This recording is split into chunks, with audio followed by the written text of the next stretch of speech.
Good morning बच्चों।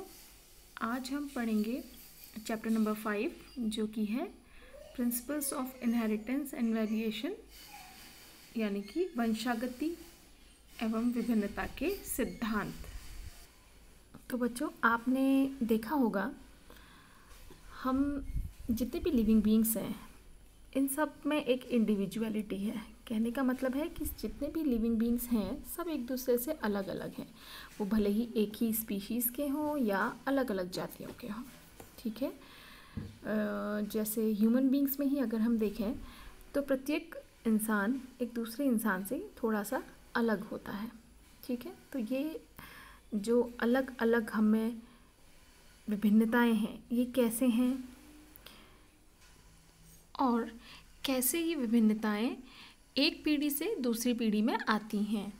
आपने सुना होगा या नोटिस किया होगा, आपसे कभी कोई कहता है अरे देखो ये तो अपनी मम्मी जैसी दिखती है ना, या अरे देखो इसकी नाक तो इसके पिताजी की जैसी है, या इसके बालों का रंग इसकी मम्मी के बालों के रंग की तरह है, या इसकी आँखें इसकी तरह हैं।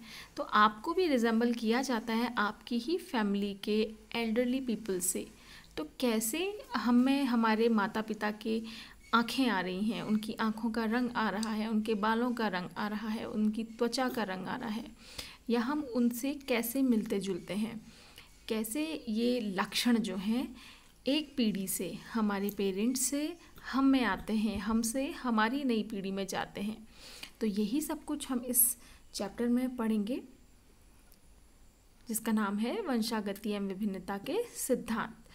तो देखो बच्चों, यहाँ पे कुछ टर्म्स मैंने लिखे हुए हैं।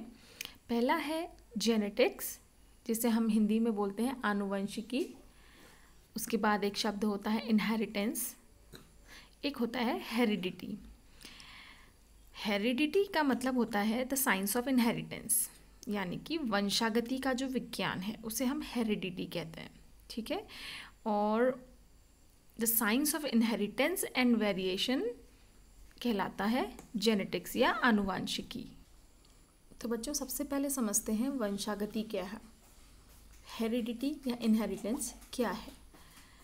हेरिडिटी या वंशागति का मतलब होता है transfer of characters from one generation to another. ये एक प्रक्रिया है, हेरिडिटी या इनहेरिटेंस जिसे हम कहते हैं, ये एक प्रक्रिया है जिसके अंतर्गत लक्षण एक पीढ़ी से दूसरी पीढ़ी में स्थानांतरित होते हैं। किसी भी जीव की एक पीढ़ी से दूसरी पीढ़ी में लक्षणों का किस प्रकार से ट्रांसफ़र हो रहा है वो कहलाता है हेरिडिटी या वंशागति कहलाता है। ठीक है, और बच्चों ये जो जेनेटिक्स है, genetics is the science, genetics जीव विज्ञान की वह शाखा है जिसके अंतर्गत हम इनहेरिटेंस एंड वेरिएशंस का अध्ययन करते हैं। अभी इनहेरिटेंस क्या है अभी मैंने आपको बताया। इनहेरिटेंस का मतलब क्या होता है, लक्षणों का एक पीढ़ी से दूसरी पीढ़ी में जाना इनहेरिटेंस या हेरिडिटी कहलाता है। हिंदी में हम उसे वंशागति भी कहते हैं। ये एक प्रक्रिया होती है। ठीक है, और इनहेरिटेंस की स्टडी जीव विज्ञान की जिस शाखा के अंतर्गत की जाती है उसे हम कहते हैं जेनेटिक्स या आनुवांशिकी। फादर ऑफ जेनेटिक्स आप लोगों को याद है कौन, किन्हें हम कहते हैं फादर ऑफ जेनेटिक्स? हाँ, बिल्कुल सही, ग्रेगर जॉन मेंडल को हम बोलते हैं फादर ऑफ जेनेटिक्स या आनुवांशिकी के पिता कहलाते हैं ग्रेगर जॉन मेंडल, जिनके बारे में हम आगे पढ़ेंगे अभी। लेकिन बच्चों, ये जो शब्द है जेनेटिक्स या आनुवांशिकी जो शब्द है ये किसने दिया था, क्या आपको पता है? तो बच्चों देखो, यहाँ पे मैंने लिखा है डब्ल्यू बैटसन ने ये 1905 में ये टर्म दिया था जेनेटिक्स। इन्होंने ये शब्द दिया था, जेनेटिक शब्द का प्रयोग बैटसन ने किया था। ठीक है, अभी जेनेटिक शब्द क्या है, ये एक ग्रीक वर्ड जेनेसिस से डिराइव्ड है। ठीक है, एक ग्रीक शब्द है जेनेसिस जिससे बना है जेनेटिक्स। जेनेसिस का मतलब होता है टू ग्रो इनटू या टू बिकम, कि कैसे बन रहे हैं, कैसे बन रहे हैं, और वही हम जेनेटिक्स में पढ़ते हैं। क्या पढ़ते हैं? Transfer of characters from one generation to another one. ठीक, अब इसकी डेफिनेशन एक हम देख लेते हैं क्या है। कई सारी आपके पास डेफिनेशंस होंगी, बट देखो, the science primarily concern with precise understanding of biological properties which are transmitted from parents to offsprings is called genetics. मतलब विज्ञान, जीव विज्ञान की वह शाखा जिसके अंतर्गत हम क्या अध्ययन कर रहे हैं? जैविक लक्षणों का एक पीढ़ी से दूसरी पीढ़ी में, फ्रॉम पेरेंट्स टू ऑफस्प्रिंग, एक पीढ़ी से दूसरी पीढ़ी में जाने का अध्ययन हम जिस जीव विज्ञान की शाखा के अंतर्गत कर रहे हैं उसे हम कहते हैं आनुवांशिकी या जेनेटिक्स। और ये शब्द दिया था डब्ल्यू बेटसन ने इन 1905। और ये जेनेटिक्स शब्द डिराइव्ड है from the Greek word genesis. चलो बच्चों, नेक्स्ट टॉपिक हमारा आता है जो है विभिन्नताएं या वेरिएशंस, जिसे हम कह रहे हैं, हमारा चैप्टर ही है। उसमें जो मेन सेकंड टॉपिक जो है वो है वेरिएशंस या विभिन्नताएं, जिसे हम कहते हैं। ठीक है, एक जाति के जीवों के मध्य पाए जाने वाले अंतर को हम कहते हैं विभिन्नताएं या वेरिएशंस, यानी कि differences shown by the offsprings of the same parents, या एक ही जाति के जीवों के मध्य पाया जाने वाला अंतर। हम सब ह्यूमन बीइंग्स हैं, पर फिर भी मैं आपसे कुछ अलग हूँ, आप मुझसे कुछ अलग हैं, आप सब आपस में एक दूसरे से अलग हैं, जबकि हम एक ही ह्यूमन स्पीशीज़ होमो सेपियंस को बिलोंग करते हैं। ठीक है ना, लेकिन फिर भी हम में कुछ अंतर है, कई सारे अंतर हैं, तो यही अंतर कहलाते हैं वेरिएशंस। ठीक है, हम एक दूसरे से तो अलग हैं ही, हम अपने पेरेंट्स से भी अलग हैं, हम जिनसे बने हैं उन पेरेंट्स से भी हम थोड़ा अलग हैं। तो यही जो अंतर हैं, यही जो डिफरेंसेस होते हैं amongst individual of the same species, these are known as variations. अच्छा बच्चों, एक चीज़ और मैं यहाँ पे आपको बताना चाहूँगी, जो वेरिएशंस या विभिन्नताएं होती हैं, ये विभिन्नताएं उत्पन्न होती हैं दो प्रकार के जनन हमने पढ़े थे, है ना, लैंगिक और अलैंगिक जनन। तो लैंगिक जनन के फलस्वरूप बनने वाले जो जीव होते हैं उनमें विभिन्नताएं होती हैं, अपने पेरेंट्स से ज़्यादा विभिन्नताएं होती हैं उनमें। और जो अलैंगिक जनन की प्रक्रिया के फलस्वरूप जो जीव बन रहे थे, जिनको हम कह रहे थे क्लोन, उनमें विभिन्नताएं नहीं होती हैं, क्योंकि वहाँ पे होने वाला जो कोशिका विभाजन है वो क्या होता है, वो माइटोसिस होता है, समसूत्री कोशिका विभाजन होता है, जिसके फलस्वरूप वेरिएशंस नहीं आते हैं। ठीक है, जबकि लैंगिक जनन के फलस्वरूप जो जीव बन रहे हैं उनमें विभिन्नताएं पाई जाती हैं। ठीक है बच्चों, लैंगिक जनन के फलस्वरूप जीव के बनने में कैसे विभिन्नताएं आ रही हैं, क्योंकि लैंगिक जनन में जो type of cell division involve रहता है, नंबर 1 वो रहता है मियोसिस। और मियोसिस में कुछ प्रक्रियाएं होती हैं, आपको याद होगा, रिकॉम्बिनेशन है या क्रॉसिंग ओवर है। तो ये रिकॉम्बिनेशन या क्रॉसिंग ओवर की वजह से न्यू कॉम्बिनेशंस ऑफ क्रोमोसोम्स बन जाते हैं, जिस वजह से विभिन्नताएं आ जाती हैं। दूसरा, लैंगिक जनन में 2 जनकों का इन्वॉल्वमेंट होता है, तो 2 जगह से डीएनए आ रहा है, यानी कि 2 जगह से गैमीट्स आ रहे हैं जिनके फ्यूज़न से नया जीव बन रहा है, तो विभिन्नताएं आने यानी कि वेरिएशंस आने के चांसेस यहाँ पे ज़्यादा होते हैं। अब हम देखते हैं टाइप्स ऑफ वेरिएशंस। देखो बच्चों, on the basis of nature of cell, कोशिका के आधार पर कि कहाँ पे जो है वेरिएशन हो रहा है, 2 प्रकार, किन कोशिकाओं में वेरिएशन विभिन्नताएं हो रही हैं, उसके आधार पर 2 प्रकार के वेरिएशन है। पहला है सोमैटिक वेरिएशन, सेकेंड है जर्मिनल या ब्लास्टोजेनिक वेरिएशन। ठीक है, तो पहले देखते हैं हम सोमैटिक वेरिएशंस। सोमैटिक वेरिएशंस दैहिक कोशिकाओं में होने वाले वेरिएशंस हैं, विभिन्नताएं हैं जो कि वंशागत नहीं होती हैं। ठीक है, पहली चीज़ है कि ये वंशागत नहीं होती हैं, अर्जित की जाती हैं किसी भी जीव के द्वारा। अगर किसी भी जीव में वेरिएशंस आ रहे हैं उसके सोमैटिक सेल्स में, तो वो एक्वायर्ड हैं, उसके या तो पर्यावरणीय कारकों की वजह से उसके शरीर में परिवर्तन हो रहे हैं, वेरिएशंस आ रहे हैं, या फिर use and disuse of organs की वजह से हो रहा है, या फिर किसी भी जीव के कॉन्शियस एफर्ट की वजह से वेरिएशंस आ रहे हैं। पर्यावरणीय कारक, जैसे पानी में रहने वाले जीव जो है उनका थोड़ा शरीर मॉडिफाई हो जाता है। ठीक है, अच्छा, use and disuse of organ का भी है। यहाँ पे लेफ़्ट हैंड से अगर हम लिखना शुरू करते हैं तो क्या होता है, हम लेफ़्ट हैंड से ही लिखते हैं, है ना। और एक्सरसाइज करके अगर हम अपना बॉडी बिल्डअप स्ट्रॉन्ग कर लेते हैं तो वो हमारे कॉन्शियस एफर्ट की वजह से है। ठीक है, use and disuse of organ की वजह ऑर्गन में आएगा। एक्सरसाइज से हम अपना बॉडी बिल्डअप अगर स्ट्रॉन्ग करते हैं तो ठीक है, तो ये इनहेरिटेबल नहीं होते हैं, सोमेटिक वेरिएशन कहलाते हैं। कॉन्शियस एफर्ट की वजह से देखो, इंडियन कम्युनिटी में क्या कॉमन है, आपने देखा होगा, आप लोग भी अपने नाक छिदवाते हैं, कान छिदवाते हैं, है ना, तो वो इनहेरिटेबल नहीं होता है। कोई भी बच्चा जो नया पैदा होता है, क्या उसके नाक और कान छिदे होते हैं? नहीं।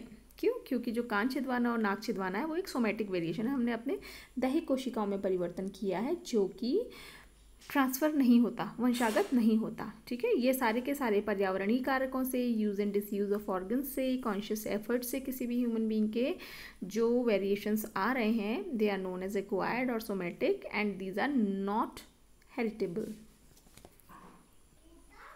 अब देखो नेक्स्ट जो है वो है जर्मिनल या ब्लास्टोजेनिक वेरिएशंस।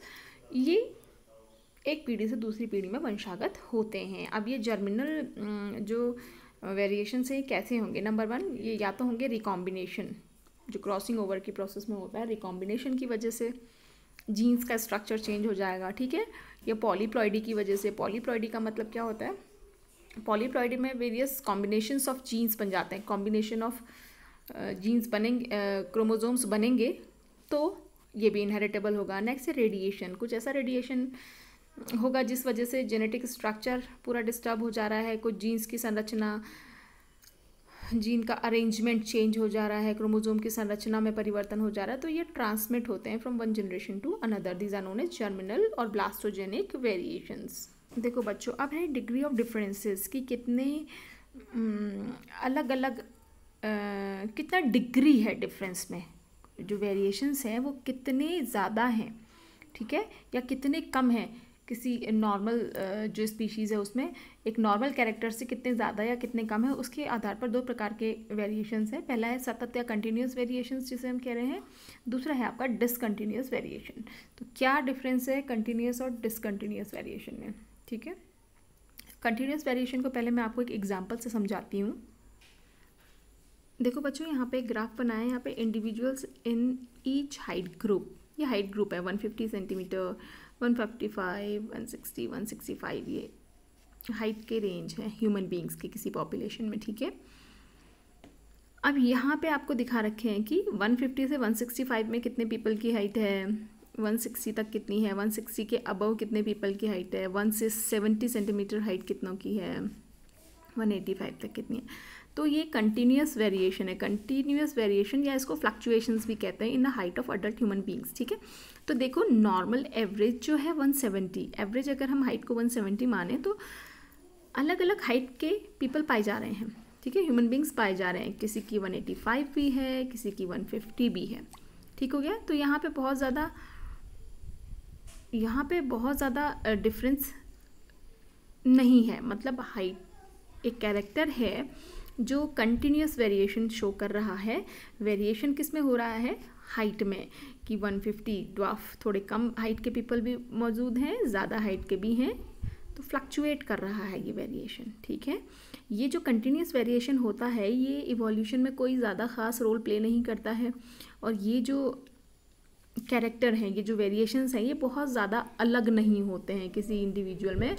जैसे पेरेंट्स अगर बहुत ज़्यादा टॉल हैं, पेरेंट्स अगर टॉल है, नॉर्मली अगर 170 सेंटीमीटर किसी पेरेंट की हाइट है तो उसके बच्चे में भी 165 होंगे या 175 होंगे, बहुत ज़्यादा फ्लक्चुएट नहीं हो रही है हाइट, तो इसको हम कंटिन्यूस वेरिएशन यहाँ पे कहते हैं। ठीक है, देखो बच्चों, डिसकंटिन्यूस या असंतत जिसे हम कह रहे हैं वेरिएशन, इसमें क्या होता है, ये कुछ ज़्यादा कॉन्स्पिक्यूअस डिफरेंसेस होते हैं पेरेंट्स से। जो न्यू जनरेशन है उसमें पेरेंट्स से कुछ ज़्यादा ही डिफरेंस हो जाता है। ठीक है, तो ये नए वेरिएशंस बनते हैं, ये न्यू वेरिएशंस अपने जनक से थोड़ा अलग होते हैं। जो विभिन्नताएं आ रही हैं नई पीढ़ी में वो अपने जनक से थोड़ा ज़्यादा होती हैं।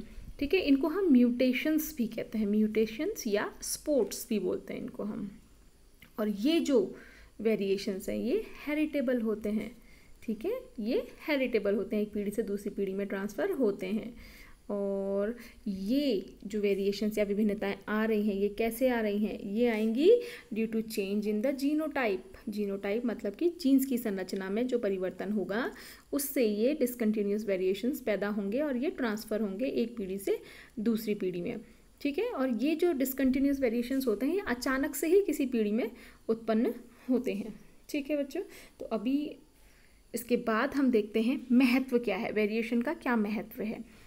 सबसे नंबर 1 है कि ये इवोल्यूशन की प्रोसेस के लिए एक कच्चा माल प्रोड्यूस करते हैं कि किसी जीव में अगर वेरिएशन हो रहा है, अचानक से म्यूटेशन हो रहा है, एक नया कोई लक्षण आ रहा है, तो वो जैविक विकास के लिए एक कच्चा माल बनाता है।